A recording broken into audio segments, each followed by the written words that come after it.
नमस्कार, लोकतंत्र में बहुत स्वागत है आपका और मैं हूं आपके साथ जायरा अली। शुरुआत बुलेटिन की करते हैं। 5 राज्यों में विधानसभा चुनाव को लेकर बढ़ रही सियासी गर्मी नेताओं के सर चढ़कर बोलने लगी है। मुख्यमंत्री योगी आदित्यनाथ ने फिरोजाबाद की रैली में कहा है कि जो विकास में बाधक बनेगा उसके लिए बुलडोजर तैयार है।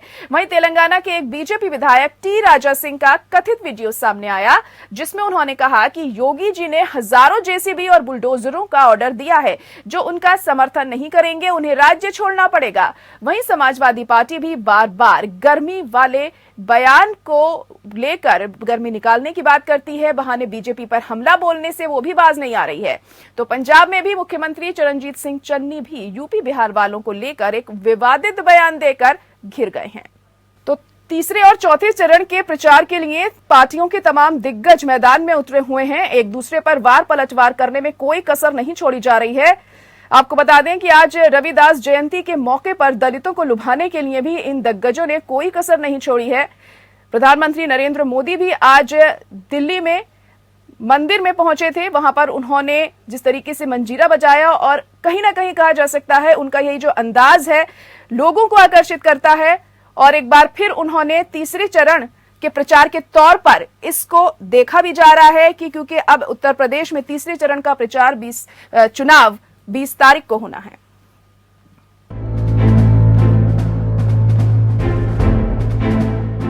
योगी आदित्यनाथ इन दिनों अपने फुल फॉर्म में नजर आ रहे हैं। तीसरे दौर के चुनाव के लिए योगी जी अपने भाषणों में खासा सख्त लहजा अपना रहे हैं। फिरोजाबाद में रैली कर कहा कि जो भी प्रदेश के विकास में बाधक बनेगा उसके लिए बुलडोजर तैयार है। विकास होगा लोक कल्याण के लिए, हर एक चेहरे पर खुशहाली लाने के लिए, और बुलडोजर होगा माफिया और अपराधियों की छाती पर चढ़ाने के लिए, उनकी अवैध कमाई पर चढ़ाने के लिए। ये दोनों साथ साथ चलेंगे। सपा परेशान है, उनको अब उससे ज्यादा बुलडोजर से परेशानी हो गई है। योगी जी के इस बयान को हिंदू ध्रुवीकरण से जोड़कर देखा जा रहा है, क्योंकि लगभग इसी भाषा में तेलंगाना के बीजेपी विधायक टी राजा सिंह ने भी बुलडोजर शब्द का इस्तेमाल किया है। राजा सिंह ने कहा है कि योगी जी ने हजारों की तादाद में जेसीबी और बुलडोजरों का ऑर्डर दिया है। जो भी उनका समर्थन नहीं करते हैं उन्हें उत्तर प्रदेश छोड़ना पड़ेगा। जो लोग भारतीय जनता पार्टी को वोट नहीं करते उनको मैं कहना चाहूंगा कि योगी जी ने हजारों की संख्या में जेसीपीज बुलडोजर मंगवा लिए हैं, उत्तर प्रदेश की ओर निकल चुके हैं। इलेक्शन के बाद में जो लोग योगी जी को सपोर्ट नहीं करें उन सभी एरियाज को आइडेंटिफाई किया जाएगा। और पता है ना जेसीपी और बुलडोजर किसके लिए यूज में आते हैं। तीसरे चरण में पड़ने वाली ज्यादातर सीटों पर यादवों का असर माना जा रहा है, इसलिए बीजेपी को अपनी पिछली जीत दोहराना मुश्किल जान पड़ रहा है। पिछली बार इन 59 में 49 सीटें बीजेपी ने जीती थी। लिहाजा सीएम योगी ने बिना अखिलेश का नाम लिए कहा कि सैफई खानदान कभी नहीं चाहेगा कि कोई दूसरा यादव तरक्की करे। वहीं अखिलेश यादव भी योगी के गर्मी वाले बयान को मुद्दा बनाकर पलटवार कर रहे हैं। औरैया में रैली करते हुए उन्होंने गर्मी निकालने वाले लोगों का धुआं निकालने की बात दोहराई है। इसलिए गर्मी निकालने वालों के लिए कह के जा रहे हैं, इस बार उनकी भाप निकल जाएगी और जब वोट पड़ेगा तो धुआं उड़ जाएगा उनका। बताओ धुएं में उड़ा दोगे कि नहीं उड़ाओगे ने? ये मान लें कि दोनों लोग जीत के जा रहे हैं और ऐसा समर्थन कभी समाजवादी पार्टी को नहीं मिला होगा। वहीं प्रधानमंत्री नरेंद्र मोदी ने पंजाब के पठानकोट में राष्ट्रवाद का कार्ड खेला। उन्होंने आरोप लगाया कि कांग्रेस सेना की बहादुरी का फिर से सबूत मांग रहे हैं। आप मुझे जवाब दीजिए, इन लोगों ने सैन्य के शौर्य के खिलाफ सवाल उठाए थे कि नहीं उठाए थे? हमारी सेना पर शक किया था कि नहीं किया था? मेरी इस धरती के लालों पर शक किया था कि नहीं किया था? इन्होंने शहीदों की शहादत पर कीचड़ उछालने का पाप किया था कि नहीं किया था?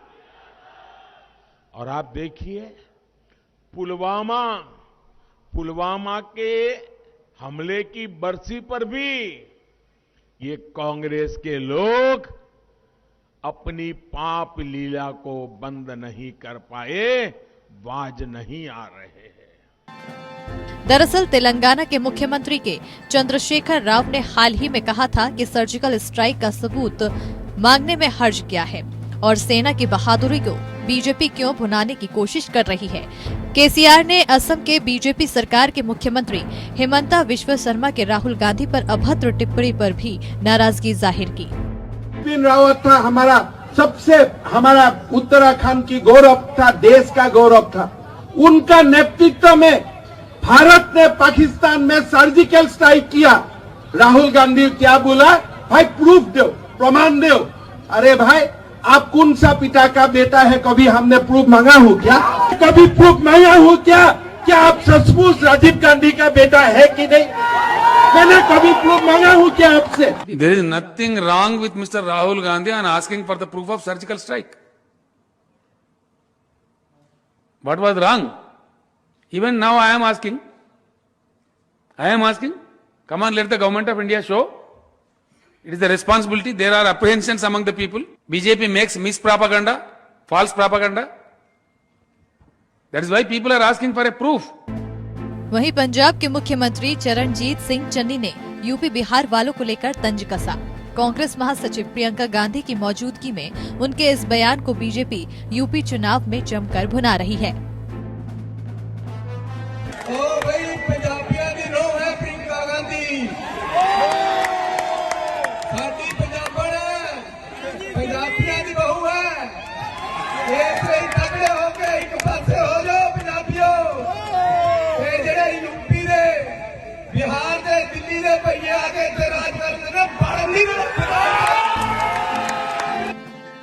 केंद्रीय गृह मंत्री अमित शाह ने राजधानी में हुए दंगों में दिल्ली पुलिस को क्लीन चिट दे दी। अमित शाह ने कहा कि दिल्ली पुलिस ने दंगों के दौरान अच्छी भूमिका अदा की है।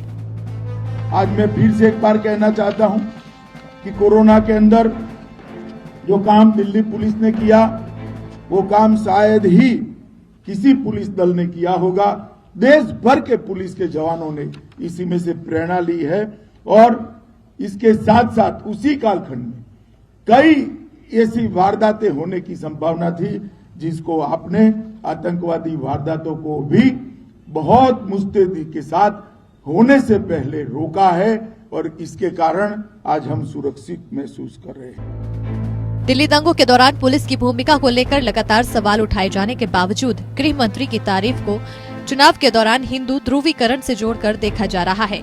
2 जून की रोटी की जद्दोजहद करने वाली जनता हैरान है। नेता लोग एक दूसरे से कीचड़ की होली खेलने में मशगूल हैं। धर्म और जाति की जंग लड़ रहे ये सियासी दल चाहते हैं कि भूख, बेरोजगारी, मंदी, महामारी भूल जनता भी इनकी इस नूरा कुश्ती में शामिल हो जाए। सच्चाई ये है कि नफरत की सियासत का अंजाम है दंगे, और सच तो ये है कि दंगों में दंगाई कहाँ मरते हैं। मरता है सब्जी वाला, रेहड़ी वाला इंसान, मरता है बेघर इंसान। Bureau report, APN। तो तीसरे चरण के प्रचार प्रसार में बयानबाजी का दौर लगातार जारी है और अपना बयान देते वक्त किसी भी हद तक ये नेता जा रहे हैं ताकि ज्यादा से ज्यादा वोट इन्हें मिल सके तीसरे चरण के में मतदान के दौरान। और इसी पर आज हम चर्चा भी करने वाले हैं। खास मेहमान हमारे साथ जुड़ चुके हैं। आलोक वर्मा जी जुड़ गए हैं, स्पोक्स पर्सन हैं बीजेपी के। इसके अलावा डॉक्टर कुलभूषण त्रिपाठी जी भी जुड़ गए हमारे साथ, वो भी प्रवक्ता हैं कांग्रेस के। और पुष्पेंद्र यादव सपा नेता हैं, वो हमारे साथ जुड़ गए हैं। इसके अलावा राहुल लाल पॉलिटिकल एनालिस्ट हैं, वो भी इस वक्त हमारे साथ जुड़ चुके हैं। और आप सभी का बहुत स्वागत है हमारे इस खास प्रोग्राम में। सबसे पहले आलोक वर्मा जी, आप ही के पास आना चाहूंगी। अब तीसरे चरण की हम बात करते हैं जैसे, तो 59 सीटों पर मतदान होना है। पिछली बार की बात करें करीब 49 सीटें आपके खाते में आई थी। क्या लग रहा है, अपना पिछला प्रदर्शन दोहरा पाने में आप लोग कामयाब रहेंगे इस बार? क्या उम्मीद है? मुझे तो लगता है उससे बेहतर प्रदर्शन करेंगे हम। जिस तरीके से हमने 5 साल सरकार चलाई है उत्तर प्रदेश की, और 2014 के बाद जिस तरीके से देश की तस्वीर बदली है, मुझे लगता है कि पूरा देश और पूरा उत्तर प्रदेश योगी जी के साथ, मोदी जी के साथ खड़ा है। हमने वंचित तबकों के लिए काम किया है, गरीबों के लिए काम किया है, बेरोजगारों के लिए काम किया है, और सबसे बड़ी बात जो पैकेज आप हमको दिखा रही थी, क्राइम के लिए हमने काम किया है। जो हम कहते हैं कि 2022 तक हम बुलडोजर ला रहे हैं, हम साफ साफ आगाह करते हैं हमारी सरकार आ रही है, हम कृत संकल्प हैं।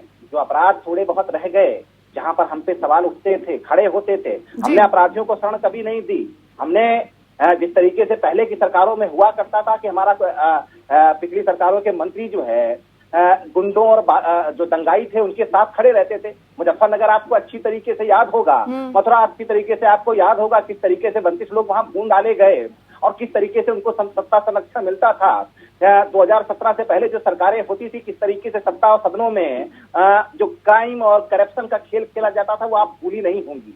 उस तरीके की सरकार हमने नहीं दी। हमने 5 साल इस तरीके के हालात पैदा कर दिए कि मुख्तार अंसारी आज चुनाव लड़ने की जुर्रत नहीं कर पा रहे हैं, हिमाकत नहीं कर पा रहे हैं। पंजाब से जब उनको उत्तर प्रदेश लाया जा रहा था तो हाथ उठाकर अदालतों में कह रहे थे हमको उत्तर प्रदेश मत भेजिए। आज चुनाव भी 2022 का वो हिम्मत नहीं कर पा रहे हैं, जुर्रत नहीं कर पा रहे हैं। अतीक अहमद एक दूसरे लेकिन आलोक वर्मा जी, हम 2017 की स्थिति में और आज की स्थिति में काफी फर्क हम देख सकते हैं। उस वक्त पर सर्जिकल स्ट्राइक भी हुई थी, उसका भी आपको फायदा पहुंचा था। और अगर हम आज की 2022 की बात करते हैं तो तमाम ऐसे मुद्दे हैं जिन्हें लेकर जनता आपसे इतनी ज्यादा खुश हमें दिखाई नहीं दे रही है। फिर चाहे वो किसानों से रिलेटेड बात करें हम या फिर बेरोजगारी की बात करें हम, इस पर क्या कहेंगे?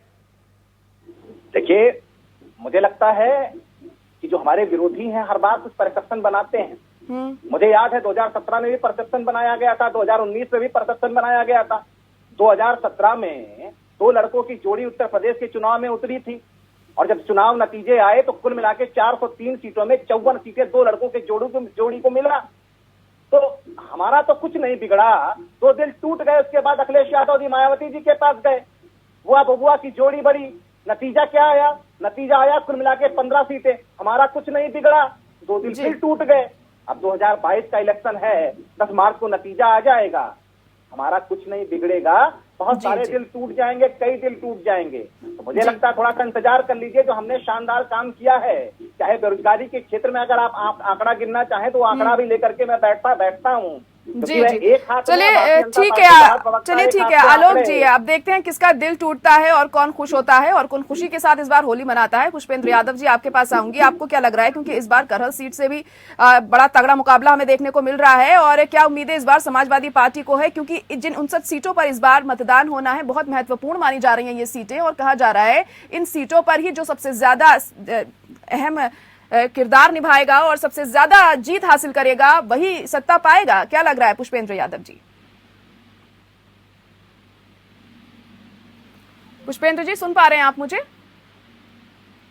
लग रहा है फिलहाल अभी संपर्क नहीं हो पा रहा है। राहुल लाल जी भी जुड़े हुए हमारे साथ, पॉलिटिकल एनालिस्ट हैं। राहुल लाल जी, आपको क्या लग रहा है कि पिछली बार के मुकाबले अगर हम इस बार के चुनावों की बात करें तो कितना कुछ बदलाव है इस बार के चुनावों में और कैसे समीकरण हमें देखने को मिल रहे हैं? देखिए, जो पिछले चुनाव थे वो उसकी परिस्थितियां बिल्कुल अलग थी, इस चुनाव की परिस्थितियां अलग है। इसलिए बीजेपी के लिए इस बार चुनौती बढ़ी हुई है। भारतीय जनता पार्टी के प्रवक्ता चाहे कुछ भी कह लें, लेकिन हम लोगों को ध्यान में है कि 2017 के चुनावों को भी हम लोगों ने पास से देखा था, 2 चरण बीत चुके हैं। देखिए, एक हम लोग जब राजनीति की व्याख्या करते हैं तो उसको बोलते हैं स्नोबॉल इफेक्ट, कि जब आप बर्फ का गोला फेंकते हैं और आगे अगर उसी के लायक स्थितियां और प्रयुक्त होती है तो धीरे धीरे वो गोला बड़ा होता चला जाता है। यानी अगर हम लोग देखें कि जो प्रथम चरण द्वितीय चरण की स्थितियां जो बनी, तो वो कहीं न कहीं लगातार बीजेपी के लिए चुनौती बढ़ी है। जैसे 2-3 चीजों को, मामलों को जैसे मैं समझाना चाहूंगा संक्षेप में। उदाहरण के लिए अभी देखिए, यहाँ पे बुलडोजर के मामले को लेकर चीजें कही जा रही है कि भाई इनके कई सारे विधायक, मंत्री, सांसद, हर जगह ये चीज हो रहा है कि भाई हम लोग जो विरोधी हैं, जो अपराधी हैं, उनके घरों पर बुलडोजर चल रहा है। लेकिन जो हम लोग जनता के बीच में जाते हैं तो देखिए आज के समय में जनता काफी जागरूक है। जनता फिर ये सवाल पूछती है भाई धर्मेंद्र सिंह जो 25,000 के इनामी बदमाश है, उनके घर बुलडोजर कब पहुंचेगा? वो तो कभी क्रिकेट खेलते हुए वायरल होता है, तो लोगों ने उनको जो है कि क्रिकेट प्लेइंग डॉन घोषित कर दिया है उनको। वो अब चुनाव प्रचार करते हुए भी देखे जा रहे हैं। तो लगातार डीजीपी साहब से जब सवाल पूछा जाता है तो वो कहते हैं समुचित कार्रवाई की जाएगी, लेकिन तब तक फिर जायरा जी कोई और नया वीडियो वायरल हो जाता है जी। तो आप देखिए, यहाँ पर स्थिति यह है कि एक जो पक्ष है उनके तरफ तो काफी कठोर कार्रवाई हो रही है, लेकिन दूसरे पक्ष की तरफ कार्रवाई करने से बच रही है। तो देखिए, कई सारी घटनाएं इन लोगों ने परसेप्शन काफी बिल्डिंग किया है, लेकिन उसके बाद भी उसने जनता के बीच में गए। उदाहरण के लिए कि भाई रूल ऑफ लॉ, विधि व्यवस्था काफी अच्छे से काम कर रहा है। लेकिन अभी मान लीजिए जो हाथरस का ही घटनाक्रम था, अभी भी मुझे याद है कि उस घटनाक्रम में जो चीजें हुई वो तो छोड़ दीजिए, लेकिन एक पुलिस पदाधिकारी जो सीनियर रैंक के थे उस समय तमाम पत्रकारों के ऊपर FIR दर्ज कर रहे थे जो पीड़िता के मामले पे रेप या गैंगरेप शब्द का प्रयोग कर रहे थे। अब CBI के चार्जशीट में वही चीज हो रहा है जी। अभी कासगंज के मामले को देख लीजिए। कासगंज में हम लोगों ने देखा कि जो SSP महोदय है वो कह रहे हैं कि भाई 2.5 फुट के नलके से किसी ने फांसी लगा ली, तो क्या उनको कुछ पूछा गया? आप गोरखपुर चले जाइए, गोरखपुर में देखिए पुलिस ने मनीष गुप्ता की हत्या की, वो तो ठीक है, लेकिन मैं कह रहा हूँ कि DM और SSP का जो वीडियो वायरल हुआ वहां पे कि वो पीड़िता की पत्नी को कह रहे थे कि आप न्याय में क्या भरोसा कर रहे हैं, न्याय मिलना बड़ा मुश्किल चीज होता है। जी, मतलब ओवरऑल आप बात करें कानून व्यवस्था को लेकर कि कानून व्यवस्था पूरी तरह से चरमराती हुई हमें उत्तर प्रदेश की दिखाई दे रही है योगी सरकार के वक्त पर। पुष्पेंद्र यादव जी जुड़ चुके हैं इस वक्त। पुष्पेंद्र जी, आप क्या कहेंगे इस बार के जो चुनाव होने हैं, इस बार का जो मतदान है 59 सीटों की हम बात कर रहे हैं और सबसे अहम सीट करहल सीट पर भी इस बार चुनाव है और बहुत अहम माने जा रहा है ये वाला जो फेज है, क्या उम्मीदें हैं आपको? मैं खुद करहल सीट पे ही इस टाइम चुनाव प्रचार हूँ जी, और जो आप देख पा रहे हैं मतलब एक तरफा कर रहे हैं। जो लहर पश्चिम से उठी है फर्स्ट और सेकंड फेज से, उससे कई गुना ज्यादा इधर लहर है। और आप यकीन मानिए लोगों में इतना आक्रोश है बीजेपी के खिलाफ कि वो लोगों को गाँव में घुसने तक नहीं दे रहे हैं। और दूसरी तरफ चुनाव जो है, चुनाव जुमलेबाजी से उठकर अब सच्चाई पे आया है, चुनाव जुमलेबाजी से उठकर अब विकास की तरफ चल चुका है। तो जुमलेबाजी पहले एक बार चल गई और उस जुमलेबाजी में फंस के जो नुकसान लोगों ने उठाया 5 साल, उससे लोग त्रस्त हैं, किसान त्रस्त हैं, लोग त्रस्त हैं क्या, और शिक्षक त्रस्त हैं, नौजवान त्रस्त हैं। आप मैडम मानिए हमारा सेकंड फेज और फर्स्ट फेज से कई गुना ज्यादा और समाजवादी गठबंधन सरकार बना रहा है। आप देखिएगा 10 मार्च को परिणाम आएंगे, वो बिल्कुल शॉकिंग होंगे और लोगों के लिए जो जिम्मेदार सरकार है इनके लिए बहुत आश्चर्यजनक, जो ये सोच रहे हैं कि बिल्कुल सरकार बना रहे हैं। और हम लोग कंफर्म आपसे दोबारा कह रहे हैं कि हम लोग सरकार बना रहे हैं और बाबा जी को बदलनी पड़ी अपनी। इससे आप लोग देख सकते हैं कि स्वयं मुख्यमंत्री जी को 3 बार कैसे बदलनी पड़ी। किसानों ने जितना बीजेपी नेताओं को गाँव से दौड़ाया है वो भी छिपा नहीं है, तो इसमें कोई दौड़ाई नहीं है। चुनाव जो है वो इस तरह से रहा है, बस ये है बीच में कुछ अपने तरीके से भाषाओं से और बुलडोजर कहकर। देखिए एक बात बताइए, मुख्यमंत्री जी कोई भी देखिए सम्मानित पर होता है मुख्यमंत्री जी का, उनकी मुंह से भाषा नहीं लगती है। मतलब बुलडोजर क्या मतलब बुलडोजर क्या आप जो लोग आपको वोट देंगे हम तो बुलडोजर करेंगे, लोग आपको वोट देंगे। चलिए ठीक है पुष्पेंद्र जी, अब देखिए अब जनता किसे चुनती है ये तो बाद में ही पता चलेगा और मुकाबला काफी कड़ा है। इस बार जो 59 सीटों पर मतदान होना है 20 तारीख को। कुलभूषण जी, आपको क्या लग रहा है, इस बार आप अकेले ही चुनावी मैदान में हैं और लगातार जो महिला सुरक्षा को लेकर आप लोग बात करते आए हैं और प्रियंका गांधी ने भी लड़की हूं लड़ सकती हूं की बात लगातार करी है इस बार चुनाव प्रचार के दौरान, आपको कितनी उम्मीदें हैं इस बार? हालांकि पिछली बार भी बहुत अच्छा प्रदर्शन आपका नहीं रहा था, सपा के साथ मिलकर आपने चुनाव लड़ा था, लेकिन नतीजे क्या थे सबके सामने थे। इस बार क्या उम्मीद? निश्चित तौर पर जायरा जी, इस बार बहुत बेहतर उम्मीद है क्योंकि भारतीय जनता पार्टी के कुशासन से पूरी उत्तर प्रदेश की जनता परेशान है। और स्पेशली जिस क्षेत्र के तीसरे चरण की चुनाव की आप बात कर रहे हैं वहां आलू बेल्ट का किसान है और बुंदेलखंड की 19 सीटें हैं। इन सभी सीटों पर भारतीय जनता पार्टी को 2017 में प्रचंड बहुमत प्राप्त हुआ था, लेकिन उसके बदले में भारतीय जनता पार्टी ने वहां की जनता को क्या वापस दिया? पूरे उत्तर प्रदेश का आज वही हाल है कि महंगाई चरम पर है, बेरोजगारी का बुरा हाल है, कानून व्यवस्था की स्थितियां आप देख रही हैं कि अभी जो तेलंगाना के विधायक जी बोल रहे थे, आलोक वर्मा साहब चाहे मुस्कुराएं चाहे जो भी कहें, लेकिन इनका बुलडोजर हमेशा जिनकी विचारधारा इनके खिलाफ होगी उन्हीं के यहाँ जाएगा। इसीलिए इनका माफिया भी सिलेक्टिव तरीके से तय होगा, अपराधी को भी ये अपने हिसाब से तय करेंगे। और साफ साफ कह रहे हैं कि साहब बुलडोजर चढ़ा देंगे जो हमें वोट नहीं देगा, लेकिन अब जनता ये मान चुकी है कि आपके इस बुलडोजर नीति से कोई डरने वाला नहीं है। आज एक और मुद्दा चल रहा है जो अभी आपके यहाँ दिखाया गया कि साहब साक्ष्य मांगे नहीं जा सकते, क्या इस देश में बात नहीं की जा सकती इन चीजों पे कि आप ठेकेदारी लिए बैठे हैं और आप सर्जिकल स्ट्राइक के नाम पे वोट मांगेंगे। 19 सीटें हैं बुंदेलखंड में, 19 सीटें बीजेपी को दी गई थी 2017 में, बदले में क्या मिला? इसलिए आज की जनता वहां ये तय कर चुकी है कि भारतीय जनता पार्टी को हटाना है। और ऐसे में एक राष्ट्रीय पार्टी जो अपनी अर्थनीति, रक्षा नीति, विदेश नीति लेकर आ सकती है, जिसके पास एक विजन है, देश को आगे ले जाने की एक इच्छा शक्ति है।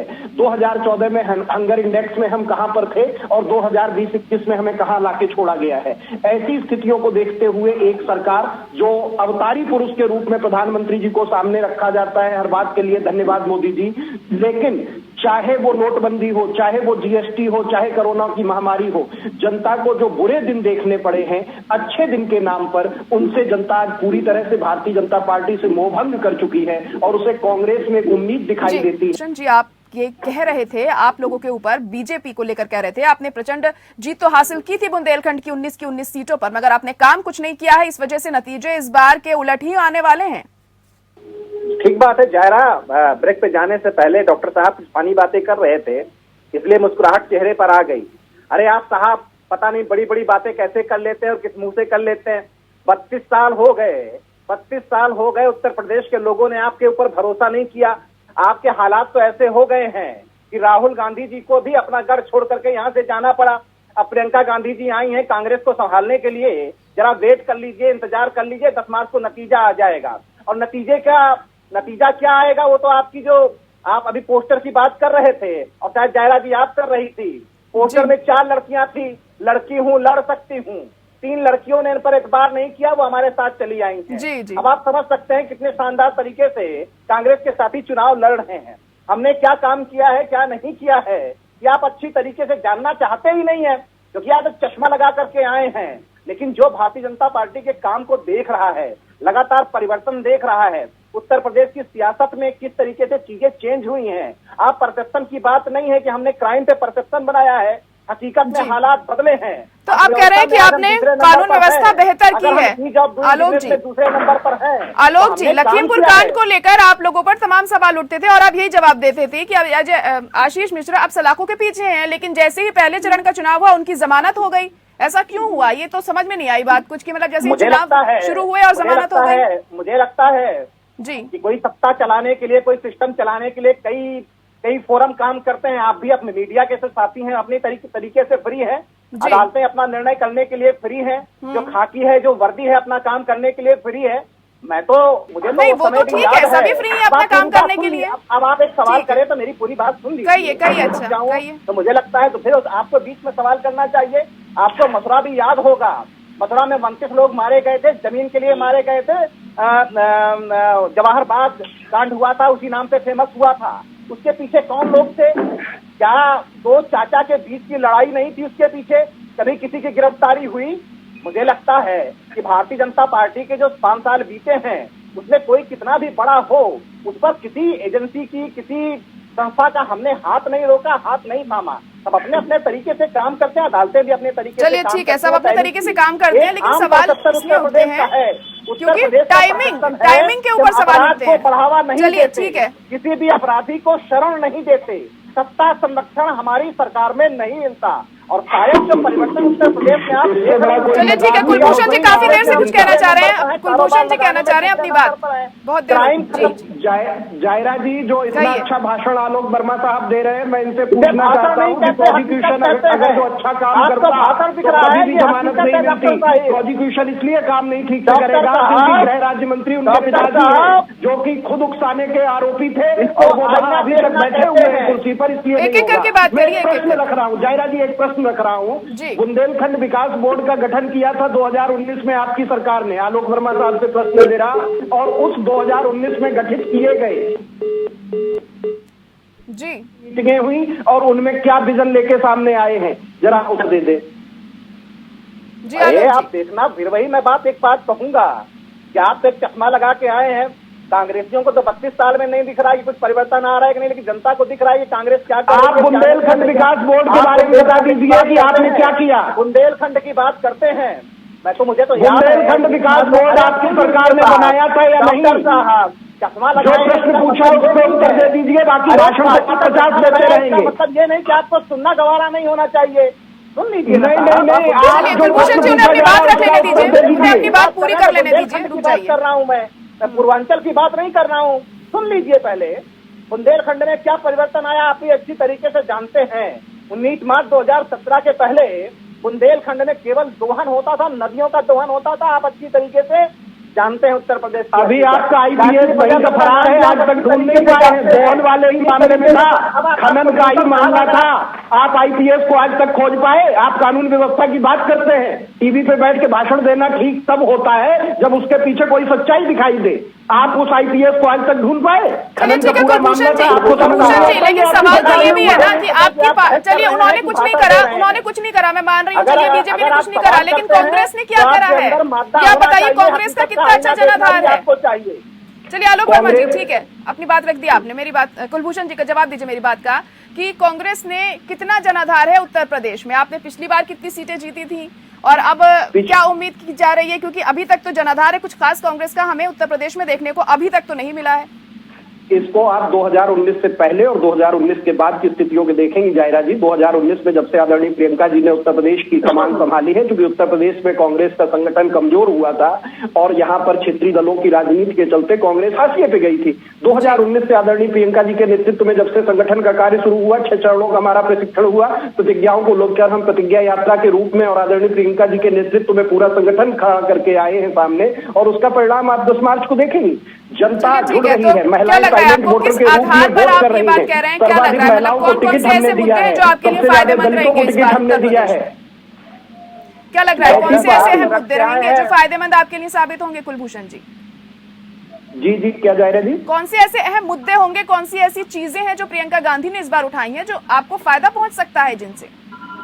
सबसे पहले जो शक्ति विधान जारी किया है, महिलाओं के लिए विशेष घोषणा की है, उसका हमें फायदा मिल रहा है। महिलाएं कांग्रेस के लिए अच्छा वोट कर रही हैं। साथ ही जो हम भर्ती विधान लेके आए हैं, क्योंकि इस सरकार ने सबसे ज्यादा बेरोजगारी को बढ़ावा दिया और 17 भर्तियों के पेपर लीक हुए हैं और उनकी कोई शुचितापूर्ण कार्रवाई नहीं हुई है, इसलिए भर्ती विधान की जो हम बातें लेकर आए हैं उससे युवा हमारे साथ जुड़ रहा है। दूसरा, किसान जो इनकी लफाजी, इसी बुंदेलखंड में खाद के लिए लाइन में लगे कितने किसानों की मौत हुई, वो आंकड़ा इनके पास नहीं होगा, बाकी सब आंकड़े होंगे। तो ऐसे में किसान, युवा और महिला, ये 3 मुद्दे ऐसे हैं। M/K ये नया समीकरण प्रियंका जी ने खड़ा किया है, जिसके आधार पर कांग्रेस को अपार जन समर्थन मिल रहा है। बार 59 सीटों पर जो 20 फरवरी को मतदान होना है, उसमें जो यादव बेल्ट है उस तरफ की सीटें सबसे ज्यादा हमें देखने को मिल रही हैं। और सैफई की बात करें, मैनपुरी की बात करें हम उस एरिया की, तो पिछली बार वहां पर आपका एरिया होने के बावजूद भी बीजेपी ने शानदार प्रदर्शन करा था। इस बार आपको क्या लग रहा है, कौन सी ऐसी चीजें हैं, क्या आपकी रणनीति रही है इस बार कि आपको उम्मीद है कि आप इस बार बेहतर प्रदर्शन कर पाएंगे?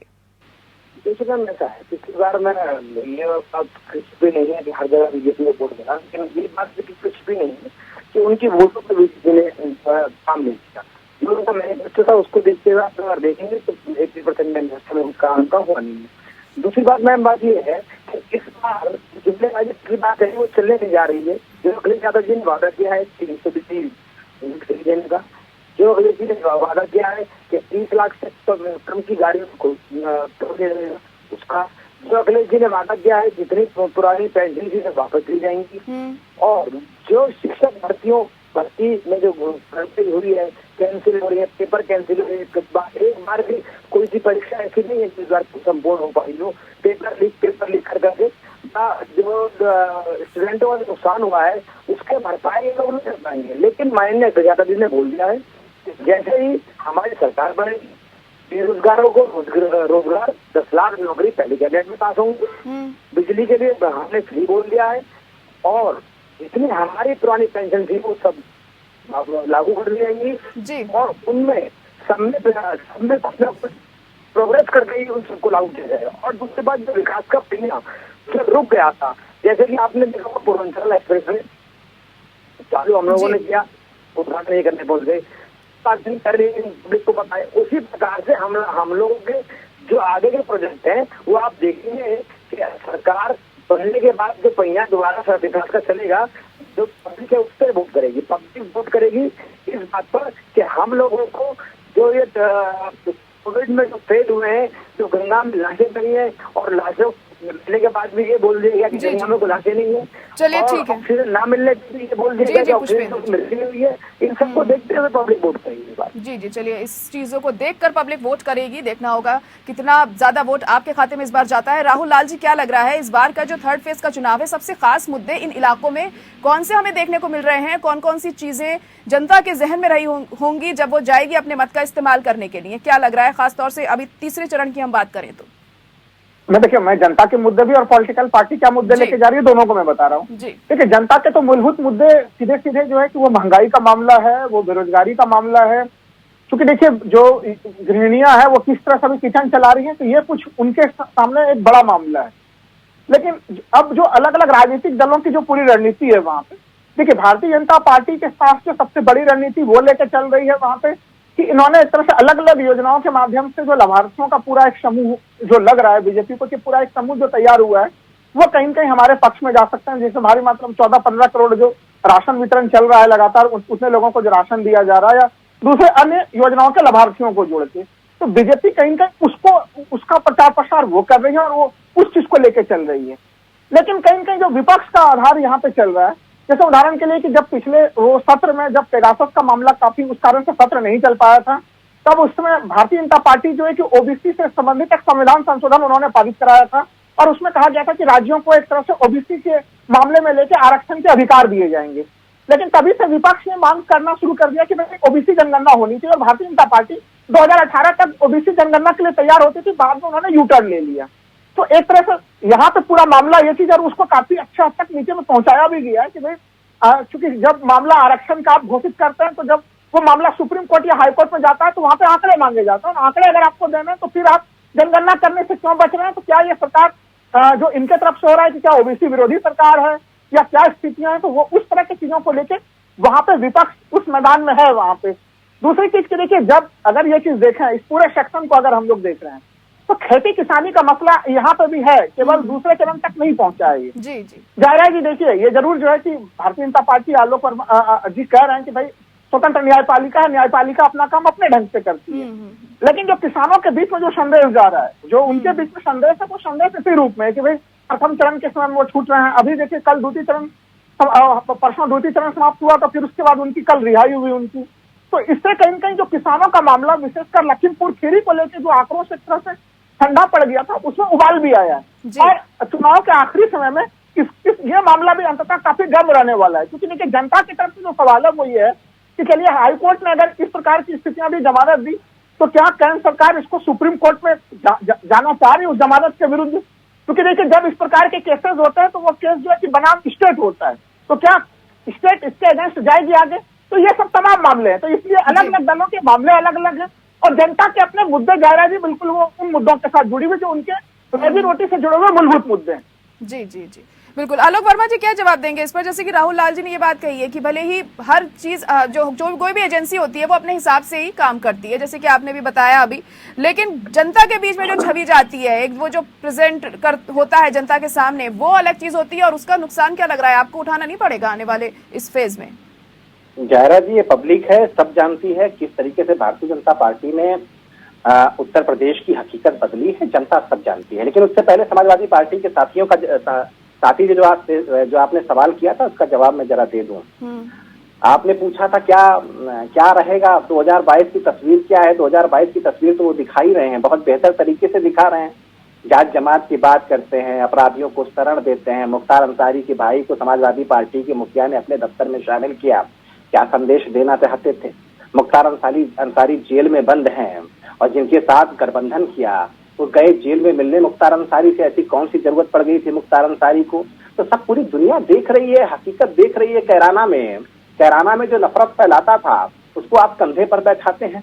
सहारनपुर में जो नफरत फैलाता था उसको आप कंधे पर बैठाते हैं। तो जो जात जमात की आप सियासत कर रहे हैं, जिन्ना की कभी बात करते हैं, कभी पाकिस्तान की बात करते हैं, उत्तर प्रदेश के लोग पूरी तरीके से बूझ रहे हैं। विकास की बात तो आपने की थी 2017 में।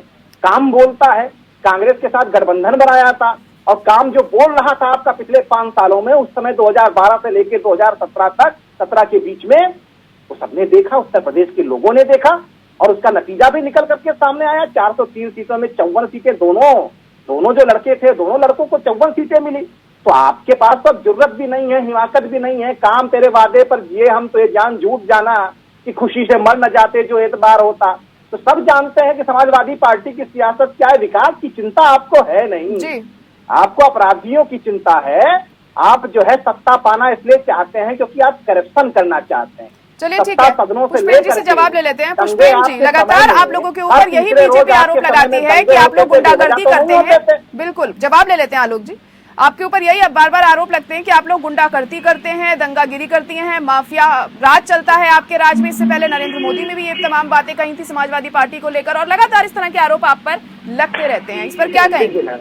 मैं आपको बताना चाह रहा हूँ, जो इनके मौजूदा विधायक थे उसमें से अगर आप लिस्ट बताएंगे जो, और उसमें से कम से कम 85 विधायक ऐसे थे जिन पर मुकदमे चल रहे थे, और जो अब जो टिकट दिए तो हमको भी सिखा रहे हैं, बता रहे हैं ये हमारे भाई जी कि आप लोगों को संरक्षण दिया हमेशा। आप लोगों ने कितने अपराध हटा लिए, आप रिपोर्ट चेक करिए। दूसरी बात, आपसे अगर ऐसा है तो इस बार जो आपने विधायक के टिकट बांटे हैं उसमें आपने ये क्यों नहीं कह दिया कि जो लोग जिन पर कोई मुकदमा दर्ज होगा उनको हम टिकट नहीं देंगे, उसकी ना छटनी कर लीजिए। आप हमारी पार्टी से ज्यादा आपकी पार्टी क्रिमिनल नहीं है। हमारी पार्टी में इस बार कोई भी ऐसा विधायक हमें टिकट नहीं दिया जिसके ऊपर साबित हो गया आरोप। ये भले हो सकता है किसी पे गलत आरोप पे केस चल रहा हो, लेकिन ऐसा कोई व्यक्ति नहीं मिलेगा आपको जिनके ऊपर आरोप साबित हो, आप उनको क्रिमिनल केस चल रहे हैं। जी जायरा जी, यही कहना चाह रहा था कि 2014 2017 में एक लहर चल रही थी कि एक बहुत लुभावने वादे किए गए थे अच्छे दिन के नाम पर। काला धन खत्म हो जाएगा, 15 लाख खाते में आ जाएंगे, जीएसटी आ जाएगी। उस छलावे में आकर भारतीय जनता पार्टी जो 2012 में 47 सीट पर थी, उसको 2017 में उत्तर प्रदेश की जनता ने 312 सीटें दी, प्रचंड बहुमत की सरकार दी। लेकिन वो जितने भी वादे थे वो बाद में 2019 में प्रधानमंत्री जी ने कह दिया कि वो तो सारे जुमले थे, चुनावी जुमले की तरह से हम चुनाव के समय ऐसा कुछ बोल देते हैं कि अच्छे दिन आ जाएंगे, 15 लाख। आज जनता ये जान चुकी है कि अच्छे दिनों के नाम के वादे पर जो दिन आए उससे खराब कोई दिन नहीं हो सकते। और कोरोना की ही तरह भारतीय जनता पार्टी भी एक आपदा है, और ऐसी आपदा का जीवन में दोबारा आना ठीक नहीं है। इसलिए अब 2022 में जो चुनाव हो रहे हैं, पहले चरण दूसरे चरण को आप देख चुके हैं कि कोई भी विधानसभा क्षेत्र ऐसा नहीं है जहां भारतीय जनता पार्टी के प्रत्याशी को गांवों में घुसने से रोका न गया हो, उनको दौड़ा न लिया गया हो, उनका खदेड़ा न हुआ हो। और अब तीसरे चरण में आप स्पष्ट रूप से देखेंगे कि वहां वोट मांगने जाने की हिम्मत नहीं है। और मैंने पहले भी चुनाव शुरू होने से पहले कहा था, आलोक वर्मा साहब पहले भी बैठे हैं और प्रवक्ता भी, कि हेलमेट लगा के ही जाइएगा क्योंकि खतरा बहुत ज्यादा है। इस बार आप 312 से डबल अंक में आए, ये भी बड़ा खतरा है। और हालत ये है कि अभी भी समझ में नहीं आ रहा, अभी भी आपको लग रहा है कि जो भी हमारी विचारधारा का विरोध करेगा, जो हमारे खिलाफ बोलेगा, उस पे हम थार चढ़ा देंगे, बुलडोजर चढ़ा देंगे, हम उसको बुलडोज कर देंगे। और आपके विधायक दूसरे राज्यों में बैठे कहने लगे कि बुलडोजर तो यूपी की ओर चल चुके हैं। अब जनता ये जान चुकी है कि इन बुलडोजरों से हम डरेंगे नहीं, और हमें ऐसी सरकार को हटा देना है जो निकम्मी है, जो झूठी है, जो जुमलेबाज है, सिर्फ वादे करती है, हकीकत कुछ नहीं। चलिए ठीक है, जवाब ले लेते हैं आलोक वर्मा जी। किस हाँ ये बुलडोजर वाली बात जी कही, अच्छा बात कहिए। एक प्रश्न जोड़ देता हूँ, उत्तर प्रदेश की कुल आबादी कितनी है, उसमें कुल वोटर कितने हैं? 2.5 करोड़ को इन्होंने रोजगार दे दिया, 15 करोड़ को ये फ्री राशन बांटते रहे। ऐसे सारे जुमलों की हकीकत क्या है, एक बार बता दे प्रवक्ता साहब। चलिए ठीक है आलोक वर्मा जी, बुलडोजर वाली बात तो क्या जवाब देंगे, किससे तात्पर्य था यहाँ पर योगी जी का, क्या कहेंगे? डॉक्टर साहब बहुत मासूम बातें कर रहे थे, उनको सुनना बड़ा अच्छा लग रहा था, और बड़े बड़े ख्वाब सजोए हुए थे। 2017 में जैसे ख्वाब सजोए हुए थे राहुल गांधी जी, इस बार मैं तो देख रहा हूँ प्रियंका गांधी जी भी उसी तरीके का ख्वाब सजो रहे हैं। लेकिन 2017 के ख्वाब थोड़ा बाद में उनके टूटे जब नतीजे आ गए। और मुझे लगता है कि 10 मार्च है, अभी थोड़ा सा वेट कीजिए डॉक्टर साहिब, अब की प्रियंका गांधी जी भी लापता हो जाएंगे, आपको पता नहीं चलेगा। इस बार राहुल गांधी जी दिखाई नहीं पड़े। 2.5 करोड़ 15 करोड़ जब भारत में चुनाव चल रहा था तो पता नहीं किस देश के किस कोने में जाके वो पिकनिक मना रहे थे। तो मुझे लगता है कि आपको सपना देखना चाहिए लेकिन हकीकत की जमीन पर उतरना चाहिए। आप कोविड की बात कर रहे थे, कोरोना की बात कर रहे थे, महामारी की बात कर रहे थे। महामारी केवल उत्तर प्रदेश में नहीं आई, पूरी दुनिया में आई। लेकिन जनता ये भी देखती है कि लोगों ने काम कैसे किया। क्या उन्होंने देखा नहीं कि योगी आदित्यनाथ जी खुद बीमार हुए और जब पहली बार ठीक हुए प्रदेश में पलायन देखा। सुन लीजिए डॉक्टर साहब, बीच में बोलेंगे तो ये थोड़ी। चलिए अच्छा, उन्हें अपनी बात रखने दीजिए पहले कुलभूषण जी, फिर मौका मिलेगा आपको। कहिए आलोक जी। जी तो थोड़ा वेट कर लीजिए। तो पूरी दुनिया ने देखा है कि कि प्रियंका गांधी जी, राहुल गांधी जी, अखिलेश यादव जी पता नहीं किस खो में चले गए थे, किस सुरंग में समा गए थे।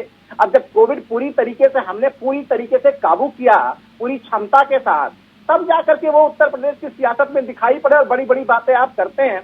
तो मुझे लगता है देश दुनिया के लोग और उत्तर प्रदेश के लोग अच्छी तरीके से जानते हैं कि कौन उनके साथ। चलिए देखिए, कोरोना काल की क्या स्थिति थी ना आलोक वर्मा जी, कोरोना काल में जो स्थिति थी इससे तो हर कोई वाकिफ है कि क्या हालात थे, कितनी जाने गई, किस तरह से गंगा में लाशें बही, ये तो हम सबको पता है ना ये बात। नहीं, मैं आपसे ये पूछना चाह रही हूँ, यहाँ पर चलिए थोड़ा मुद्दे से भटक रहे हैं। मैं ये पूछना चाह रही थी कि बुलडोजर की बात किसके तात्पर्य से कही गई थी यहाँ पर योगी जी की तरफ से, ये सवाल था मेरा।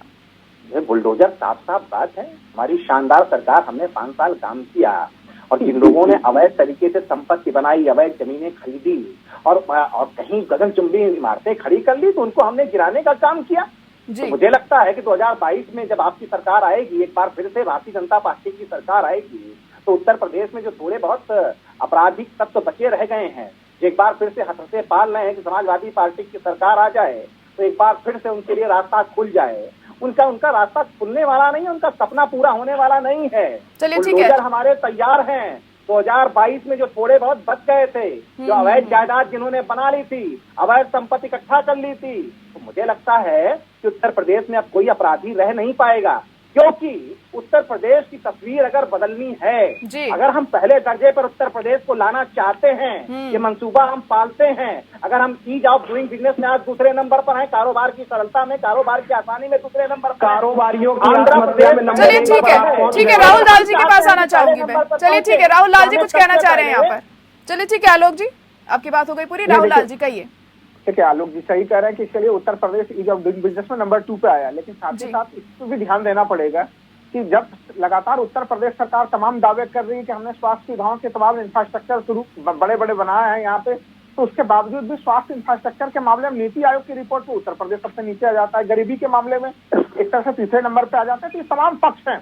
दूसरा चीज देखिए, जो हम लोग तीसरे चरण के ऊपर चर्चा कर रहे हैं यहाँ पे, देखिए एक चीज हम लोगों को देखना पड़ेगा कि तीसरे चरण, मैं बार बार कह रहा हूँ कि जो प्रथम चरण द्वितीय चरण से जो स्थितियां बनी है यहाँ पे बीजेपी के लिए, कहीं से भी देखिए 2017 की स्थिति जो एक तरह से हम लोग देख रहे हैं कि इन्होंने सीधे सीधे जो है कि उसमें 59 में से 49 सीट्स निकाली थी, वो देखिए एक तरह से आपका ऑप्टिमम लेवल था। देखिए ऑप्टिमम लेवल पे फिर इनके पास, बीजेपी के पास अब वहां से आगे बढ़ने के रास्ते नहीं है। विपक्ष के पास क्या है कि वो उनके पास पाने के लिए काफी कुछ है। ऑप्टिमम लेवल पे लंबे समय तक सर्वाइव करना भी जायरा जी बड़ी मुश्किल चीज होती है। जो जमीनी स्थिति दिख रही है उस आंकड़े पे बीजेपी बनी रहे, ये तो भारतीय जनता पार्टी के, ठीक है देखिए वो अपना प्रवक्ता धर्म निर्वाह कर रहे हैं, लेकिन जब हम लोग फील्ड में जाते हैं तो कहीं कहीं स्थिति, अब उससे आप सोच लीजिए कि बुंदेलखंड 19 की 19 बिल्कुल सीटें थी, वहां पे एक भी सीटें किसी और को नहीं मिली है।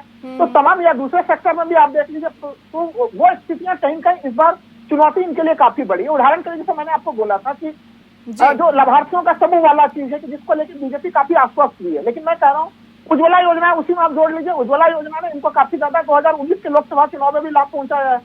लेकिन अगर अभी इस समय जिस तरह से गैस के सिलेंडर के दाम बढ़े, तो देखिए उज्ज्वला योजना के तहत बिल्कुल इन्होंने घर घर जो है कि वो पहुंचाया है गैस सिलेंडर, लेकिन अभी गैस सिलेंडर बढ़ने के बाद फिर वो खाली पड़ा हुआ है ग्रामीण क्षेत्रों में भी, लोग फिर से लकड़ी पर खाना बना रहे हैं, तो वो लोगों को और भी चुभ रहा है। तो ये सब मुद्दे भी होंगे जी, जो जमीनी स्तर की चीजें हैं वो बहुत महत्वपूर्ण होती हैं जाहिर तौर पर, राहुल लाल जी। और एक सवाल और मैं आपसे जानना चाहूंगी राहुल जी, कि हम देख रहे हैं कि चुनावों में लगातार जो बयानबाजी है वो जारी है, जैसे बुलडोजर की हम बात करें या फिर गर्मी उतारने की हम बात करें, या फिर हेमंत बिस्वा जी का जो बयान आया था वो भी काफी निंदनीय था, उसे कहा जाएगा। जिस तरीके से उन्होंने कहा था कि हम राहुल गांधी से नहीं पूछ रहे हैं कि राजीव गांधी के ही आप बेटे हैं, इस तरह की बयानबाजी जब होती है तो क्या लग रहा है इसका कितना असर पड़ता है चुनावों को लेकर और जनता के जहन में क्या आता है? तो देखिए ऐसे बयान जब भी चुनाव में इस किस्म के बयान दिए जाते हैं तो देखिए जनता कहीं न कहीं उससे मायूस होती है। उनको लगता है कि हमारे मुद्दों के ऊपर चर्चा क्यों नहीं हो रही। उदाहरण के लिए जैसे तेलंगाना के जो विधायक जी ने जो बयान दिया है कि एक तरह से उस क्षेत्र को चिन्हित किया जाएगा जहां पे वोट नहीं दिया जा रहा, तो देखिए एक तरह से ये तो फिर सीधे सीधे एक तरह से मतदाता को डराने धमकाने वाली बात है। अगर स्पष्ट शब्द में कहें तो ऐसे बयान का समर्थन तो नहीं किया जा सकता और इसके ऊपर तो इलेक्शन कमीशन को कार्रवाई भी करनी चाहिए। आप डरा रहे हैं किसी क्षेत्र विशेष तो अगर नहीं कोई करेगा तो हम बुलडोजर चला देंगे। देखिए आप अपराधी के ऊपर बुलडोजर चला रहे हैं, उसके लिए तो जनता आपको बिल्कुल माथे पे ले रही है कि कीजिए, आप अपराधियों के ऊपर कार्रवाई कीजिए, लेकिन तमाम जो लोग वोट नहीं दे रहे हैं उसके ऊपर आप ऐसी चीजें कहेंगे। देखिए कई सारे चीजें ऐसे, हेमंत विश्व शर्मा जी का जो बयान है उसका भी समर्थन नहीं किया जा सकता। उल्टे मैं तो यहाँ पे कहूंगा कि आज जो चरणजीत सिंह चन्नी ने भी जो बयान दिया वहां पे, जी जी, एक तरह से आप अगर मान लीजिए पंजाब की राजनीति की बात कर रहे हैं, अच्छी बात है, लेकिन आप उसमें इस तरह से क्षेत्रवाद का प्राश्रय लिया जाना कि नहीं, हम तो जो है कि यूपी बिहार के लोगों को अंदर प्रवेश नहीं करने देंगे, वो बयान भी निंदनीय बयान है। तो देखिए इस प्रकार के बयानों से, जबकि चरणजीत सिंह चन्नी काफी सोच समझ के बोलते हैं, तो स्पष्ट रूप से कहीं कहीं अब 20 फरवरी बिल्कुल पास है, जी बिल्कुल, और कहीं ना कहीं ऐसे में चुनाव आयोग को भी संज्ञान लेना चाहिए इस तरह के जो बयानबाजी आती है यहाँ पर। पुष्पेंद्र यादव जी, चलिए ठीक है, पुष्पेंद्र यादव जी, आपको क्या लग रहा है, क्योंकि अखिलेश यादव की तरफ से भी इस तरह के बयान हमें देखने को मिले हैं, फिर चाहे वो जिन्ना के जिक्र की बात हो या फिर हाल ही में गर्मी उतारने की बात हो, क्योंकि आपकी पार्टी की तरफ से भी इस तरह की बयानबाजी रही है। पुष्पेंद्र जी